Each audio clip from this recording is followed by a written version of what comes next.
I'm Psycore, and this is XCW's Recall.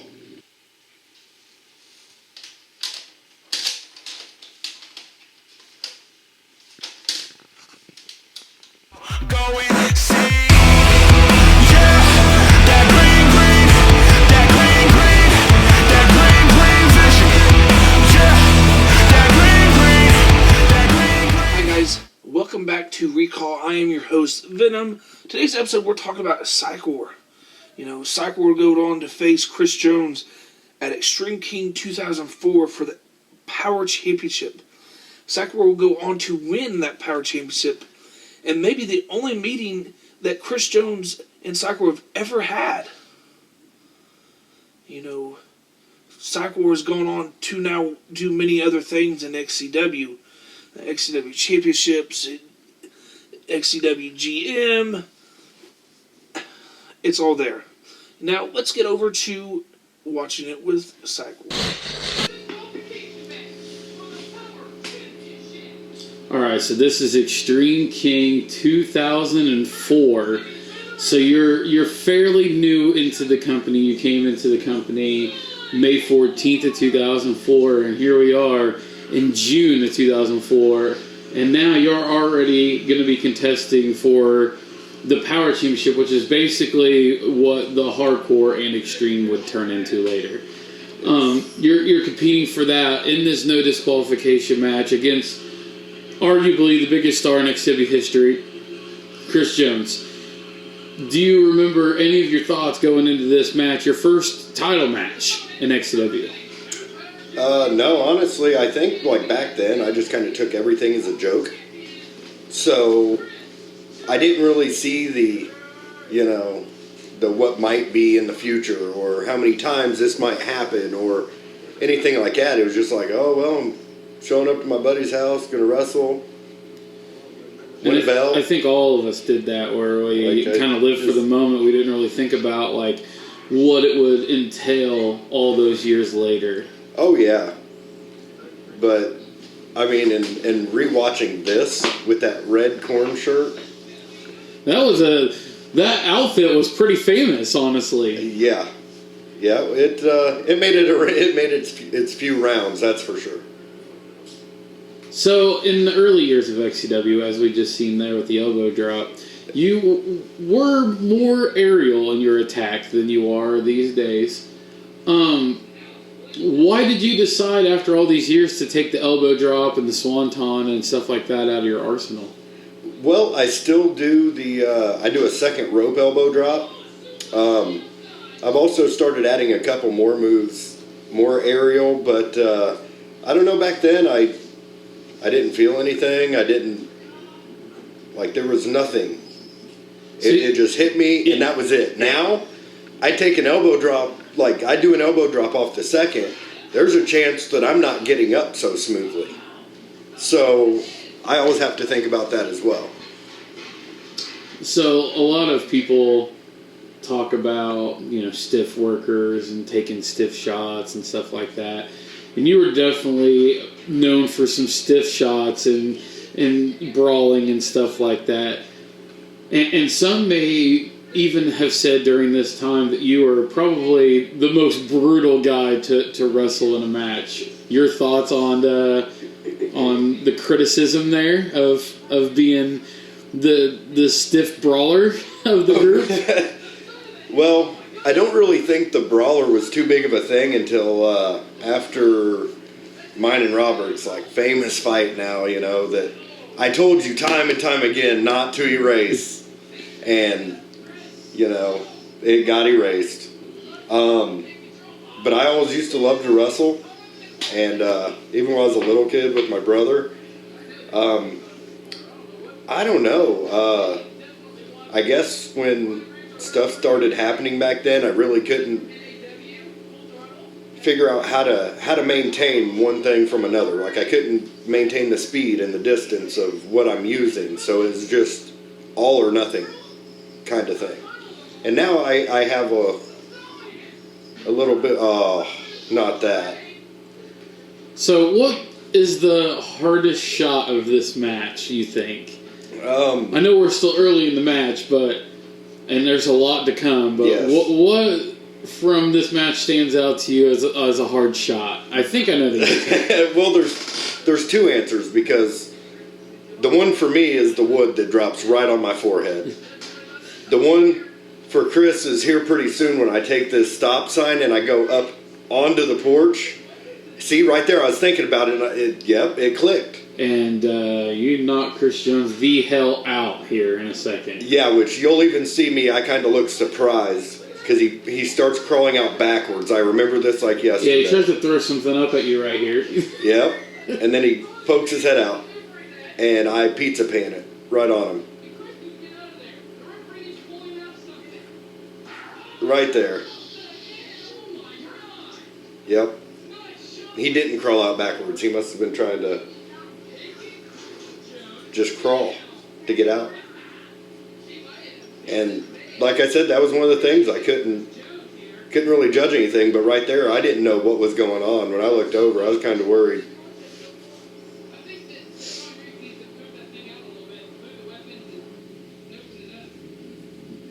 Subtle way of commentary trying to tell everybody what to do and produce the show. I mean, and I think he could have possibly actually been trying to hurt me right there. After that shot, it wouldn't have surprised me much. So, but I think all in all, this is a good match. So you've been on the ground, you've been on the mattresses, you've been on the porch, you've been in the ring. Out of all of those, where does the porch rank in your opinion? The porch was tough, because that little thing that we have under us. Yeah, it doesn't work. I mean, it was 2.5 inches of foam, like the bed top mattress foam that they used to have. That's all that was. You went straight down to the wood. Other than frozen ground, that would be definitely up there. Probably the second hardest. So I think one of the things that you're also known for is your unique weapons. You've used you caught books on fire one time. Yeah.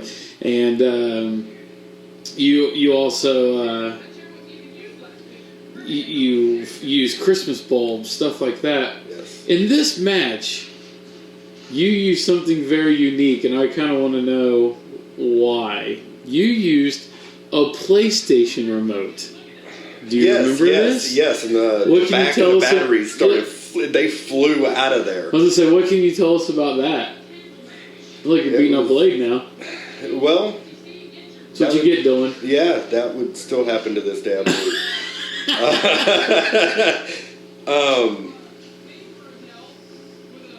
Yeah. I wasn't that guy.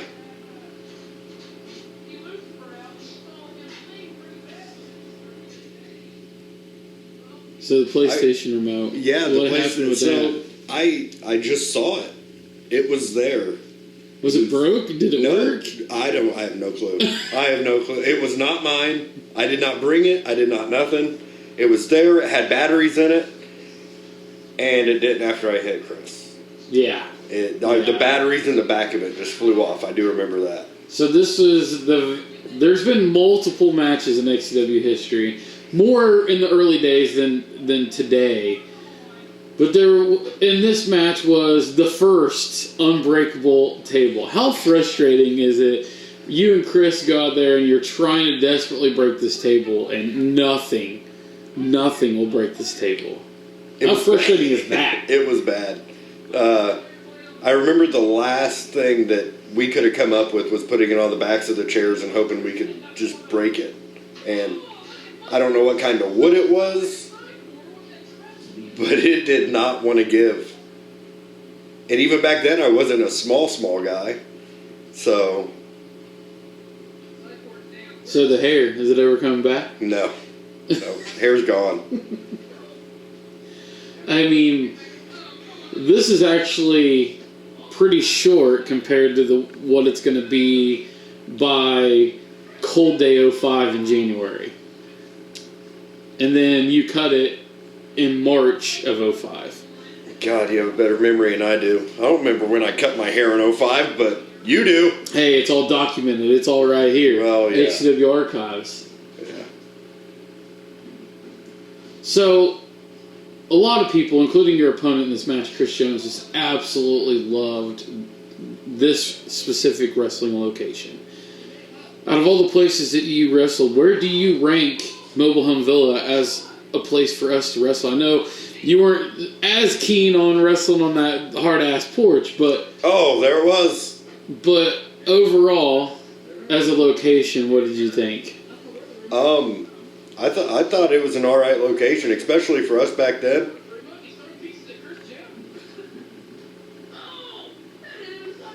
This is actually the second place you've competed in XCW. The Yes. first being over on Hendrick Street. There's the psych out through the table. And it broke the chair. Yeah. It broke the chair. Yeah, the table didn't budge. The table is perfectly fine. So right there you see me struggling. I have no clue what Chris is doing. Kick to the side of the head. At that point, I'm not putting together a table. Obviously, nothing like this situation would never happen now. No. We would just be like, okay, on to the next. Or there is a way to break it. Like, Yeah. Everything can break, but... But the awkward, him laying the table on you and punching you and stuff like that, that wouldn't happen today. No. And that's what I think made this so frustrating, is because we would have had it. Like, it would have been fine. But it definitely wasn't. And I think this is one of maybe just one of very few times you've ever faced Chris, right? Yeah. I don't remember him being like a big thing in my career. Like, he was doing his own stuff. And I was it's doing weird, my own like, stuff. you were in XCW all these years, and until 2021, you'd never had a one-on-one with Fletch. And then all these years, you've had very little time in any kind of interaction with Chris Jones. Right. I mean, it's wild to think, how little interaction you had with two people who were obviously here since day one. Oh, There it is. That hurts so bad. So damn bad. Judging by Chris's reaction, I'm sure it didn't feel great with that snowman busting him in the face either. But Right. I think that's one of the more infamous weapon stories from XCW's history, is that spot. Yeah. Go figure. Me and Weapons and Infamous, and I was the mosh pitter back then. Are you going for a pile driver? That's what I was doing. So could we see a pile driver come back into your arsenal someday? I could do a pile driver.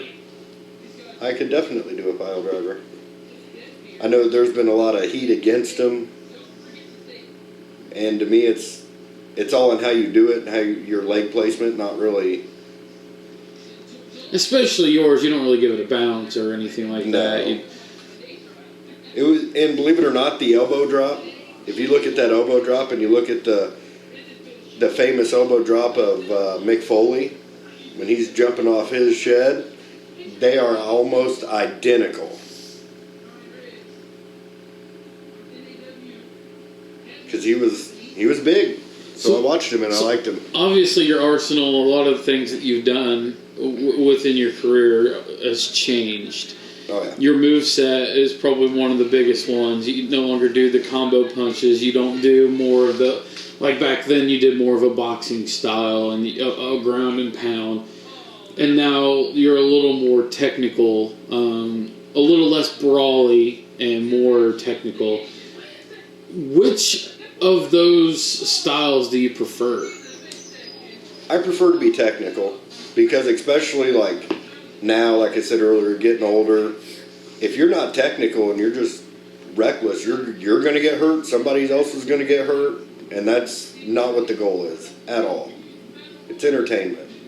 One thing remains the same as the psych out. Any recall on how that came to be? That switched up a little bit. believe it or not, that was... You didn't take a bump with it when you first started. Not at all. Not at all. And it was all... Believe it or not, that move kind of was...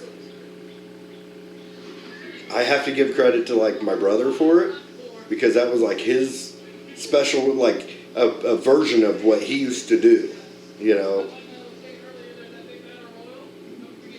So I just kind of took that and kind of really made it my own here in recent years. Yeah, I mean, I think it's unique. I think I've seen it a few other times, other places, but it's not like a specific move for anyone. So I think it's pretty unique to you that almost no one does it, and especially as a finisher. Right. Yeah, the only thing I can kind of think is pretty close is the... And it was not thought of back in 04, but it was John Cena's like spin out slam that he does. Kind of the same, but it all depends on who I give it to if I'm going to spin you or not. We're 15 minutes into this match, and generally, matches don't last that long these days. Do you prefer being able to tell a story and have a longer match like this one with Chris, or do you prefer the more sped up, you know, more laid out version of the show that we have now?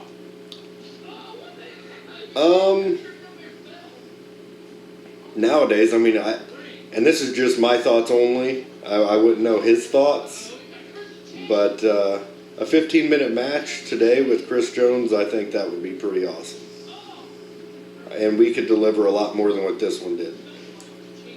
Yeah, I mean, let's be honest. In 2004, we didn't have not even the slightest clue of what the hell we're doing. Oh no.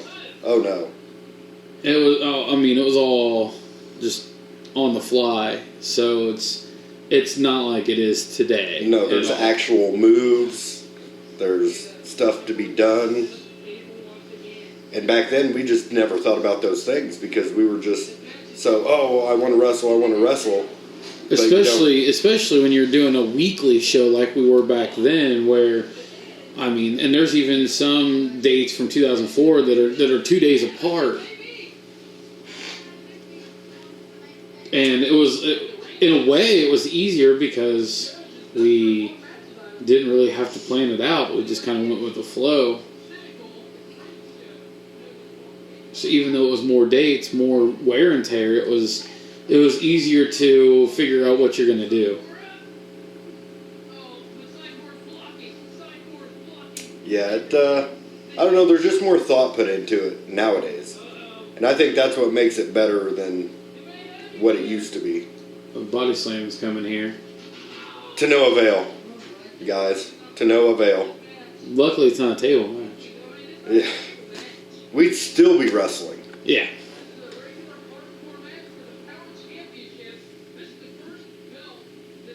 Setting up for the punching combination, I think.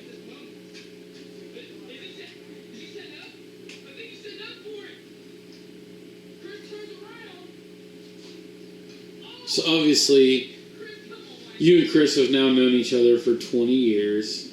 Oh, yeah. Obviously got a much better understanding of each other and probably a better relationship, friendship. Back then, just starting out next to both of you are brand spanking new at this time. What was your guys' relationship behind the scenes at this point? I don't really ever remember like me just going over to his house or him coming over to my house just to hang out. But there were especially back then, it was two completely different like people. Yeah. Oh yeah. Two different personalities. You guys were like totally on the opposite end of the spectrum. Oh yeah. In terms of how you acted and stuff. See, and I probably back then saw him as being cocky, but I mean, he was. When you're good, I guess that kind of comes with it. I mean, Chris was just more into like sporty stuff, and like he wanted to go out and play basketball and football and stuff, and like you guys had a jock or a prep. Yeah, you guys had the games and stuff in common even then. Oh yeah, and I do have stories of like hanging out with him one time and playing. You guys set up? You went for the Right out super of- kick, got stuck, did the psych out. Yep, right out of the super kick. Ref that can't even get on the mat. Lazy ref. But you win it. What do you think after recalling this match for the first time in years? What did you think? It's your first title win. It's exciting to see where it's led. I don't think it's as exciting when I see it now. But I mean, even doing like a little power bomb, like back then, those were unheard of. Yeah, absolutely. So, First title win. Would you change it? no, I wouldn't change it, and I like the hat. It fit pretty well. I got the chain, hat came off. There it is. You with the Power Championship. That's it. I think that's what really solidified me and XCW. That's the first title win, and what do you keep trying to earn? Titles and money and bitches. Welcome back, guys. You know, at one point, XCW was a very extreme match. And in this match, Chris Jones was even knocked out. A lot of things I've never seen before inside of an XCW match, and that was a match I've never seen before like that. But, you know, that's all we have for you today. Let's get you on the next episode.